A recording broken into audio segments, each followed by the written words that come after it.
Supposed to stand close to this, but from teaching point of view, I like to move. I love the last talk about learning by doing. So we're going to do some doing and some learning, and I'm going to be learning from you, I hope, today.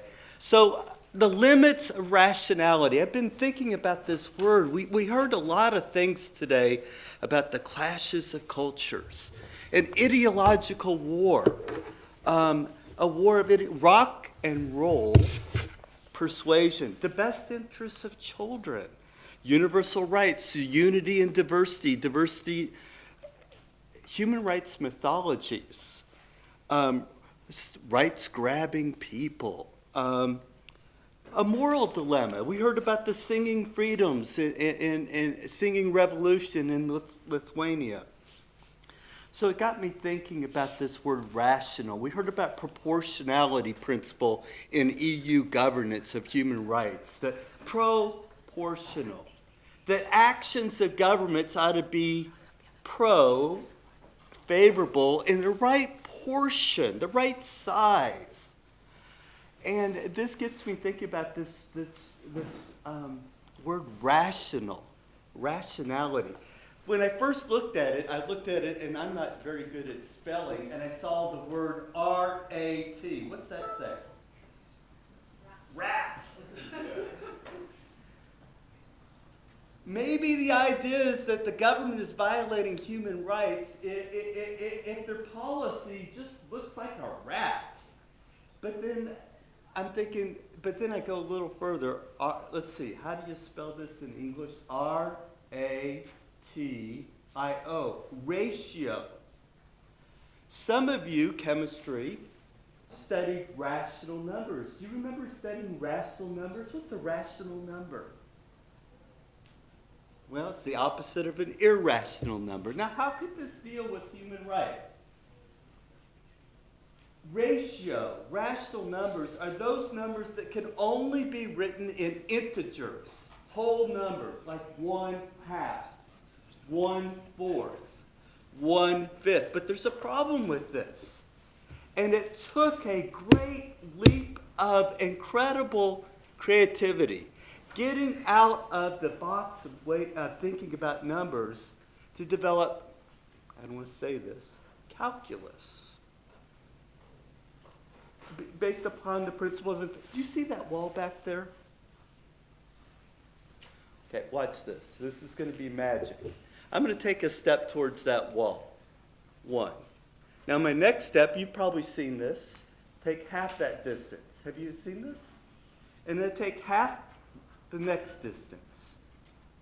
Half the next distance. When will I reach that wall?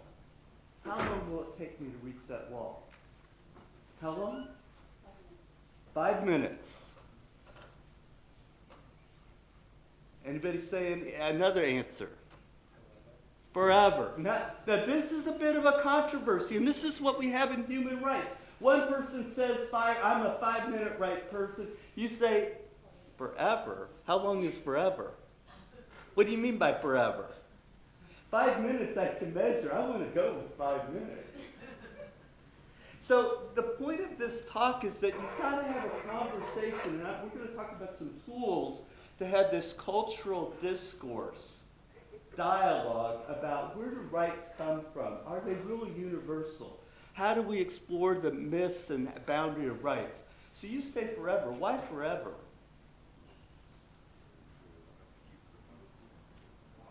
Here's the interesting thing. I will keep constantly moving forward, but I will never make it to that wall. I can go on forever, ever, but I'll never hit that wall. And it took some creative thinking to figure this out. It doesn't seem to fit. It doesn't fit the idea of rationality. There's another number that many of you learned in school, a number of, I always get hungry when I think of this, pi. Like apple pie? No, that's not there's a number, the pi symbol, right? What's that number? It's very useful, but it's not a rational number. It's irrational. You can't express it as integers. It's 3.1415, and then it goes on for forever. here's the point. We heard about domestic violence, and a creative way to think about it is discrimination. In asylum law and migration issues, one of the issues is with the Refugee Convention. It defines a refugee as one who has suffered past persecution or a well-founded fear. Fear.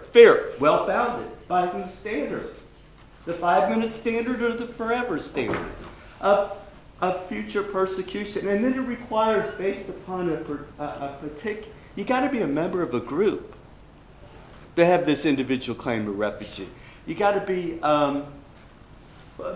persecuted on account of political opinion, sex, race, not sex, political opinion, race, national origin, or there's a catch-all for all other people that are persecuted, membership in a particular social group. This has meant that women have had to force their claims into a word choice that was made years ago. But people were creative. They didn't let the language of the law stop them. So here's the point of this speech. We heard a lot about these great concepts about international law. But we've also heard contestations over that the international law can't solve the issues. It comes down to us. Let's do another hypothetical. You may have heard this one. I first heard it from a political philosopher, Michael Sandel. We went on a tram last night, and I didn't want to think about this. No wonder I couldn't sleep last night. So there's a tram, and it's going down a track. Have you heard this? And at the end, at the track, the tram driver sees 5 workers on the track. Then they see 1 worker over there. And the tram driver, you've heard this, realizes that they can steer the wheel and save 5, but take 1 life. What do you do? Well, that's what human rights. What's the right thing to do with human beings? Take a moment, talk it over with a colleague here. You've had a lot of downtime. Go ahead.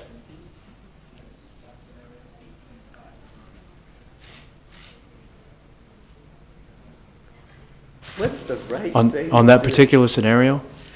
On that particular Yes. scenario. Okay, thank you. On that, what's the right thing to do? Are you going to, who's going to turn the wheel? So the rest of you are going to go straight in and kill 5 people. No. What are you going to do? Stop the train. The brakes don't work. I'm going to scream. Going to scream. No, that doesn't work. What are you going to do? Derail the train. Derail the train and then kill 20 people. No. Here's the pickle. We talked about this clash of rights, that one's right is another obligation. And government and democracy, that's an obligation of all of us to another human being.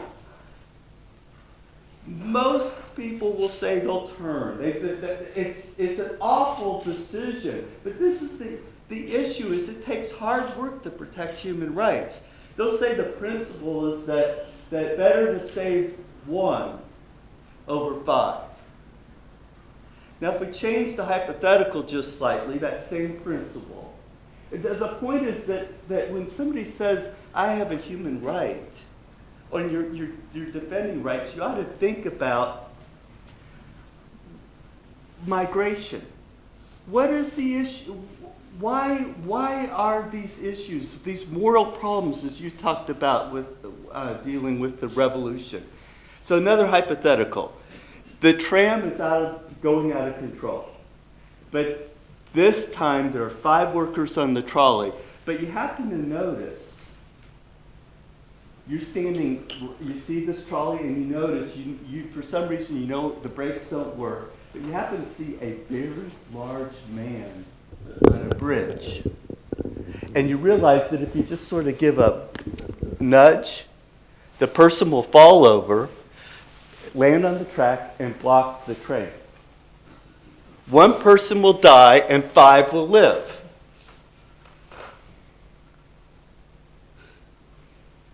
That seems a little bit wrong. So the principle of 5 for 1 in the first case doesn't seem to work for the second case. This is the other issue about individual rights or human rights. Every case is a little different. We heard about the 200,000 cases at the European Court of Human Rights. They're all a bit different, and they require deep thinking. Third case. So sometimes the principle of 1 for 5 works, sometimes it doesn't. Third case. There's a transplant surgeon, and in he has 5 or she has 5 transplant people. One needs now I don't know my biology. One needs a liver, heart, kidney, lung. They each need 5 different organs. And he's thinking they're all going to die. He knows, or she knows, the doctor knows they're all going to die at the end of the day if they don't get this transplant. And then the doctor, she remembers, oh, over there happens to be a very young person that just came in for annual checkup. That patient's got 5 good organs, so I can transplant them, save 5, and lose 1. That seems to violate human rights. Why? Because it's murder. Because it's murder. Yeah, there's something about the volitional choice. Here's here's the idea. You might think about, we talked about infinity and trying to reach the wall. We're trying to reach a place that keeps moving all the time when we do human rights discourse, talking about rights. And the case about not pushing the person over the side or taking the patient, the person in the waiting room, one of the usual forms of the source or arguing about how to decide between a human right and democracy is the principle of consequentialism, utilitarianism. The right thing to do is what brings the most utility to democracy. And you see that in some of the EU articles on the convention, that as a EU citizen you have a right of expression, except in cases or circumstances or situations where it's necessary for democratic order, I think, and then it lists some other exceptions. And that means that you have to be involved in articulating what's the importance of the individual right, what's the value that the government is asserting in taking that right. One possibility is what will bring the most happiness, utility to the greatest group. That's consequentialism. The other type is not pushing the guy, the heavy guy on the radio over the bridge. It might be the idea, and you've read about this, but it's Immanuel Kant. Don't worry about that. Here, listen to these words. Now, I'm going to say them, and it's going to hurt my voice because they're shouting words. But according to Kant and a philosopher Rawls, the idea is that there are certain fundamental rights you can never, ever take away from a person. They are called categorical. That means they're always, and they're called imperatives. That means a human being doesn't have to shout them out. They shout out for themselves. And how do you know which rights are? I'm going to disappear right now. No, it's not a magic trick.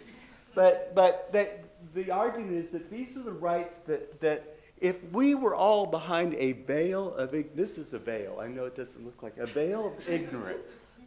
Not being ignorant about human rights, but being ignorant about whether we would be European or African or Sri Lankan or from Thailand or from Yemen. That these are the fundamental things that we would choose never to violate. And that sometimes in human rights discourse, we got to put ourselves in the, not just the shoe, that's old worn out phrase from America, but you got to put yourself in the heart and the soul and the mind of other people. So you got consequentialism, you got categorical imperatives. The third one is the principle called communitarianism, which I don't really understand, so I'll tell you the little I think I understand about it. It's built upon the community. You hear the EU community. So it's the first case, the train going after 5 workers and 1 worker. Both voluntarily, both are part of a community, and they accepted the risk of the railroad work, the tram work. And so the idea with our rights associated with the community, the idea there is that sometimes the community has to step up and defend your rights. And sometimes you have to step up and defend the rights of others. And we called those, we heard today, obligations. So this brings me back to my thesis today is I don't have an answer, but you have to bounce, just like you two did, brilliant, bounce back and forth and take the brave step to uncover what's at the heart, the motive, the rationale. And I'm not saying that consequentialism or categorical imperative or communitarian is right, but you ought to be having that discourse, that challenge. And that's the creative work of defending and valuing human rights. So thank you for your attention, and thank you for letting me speak today.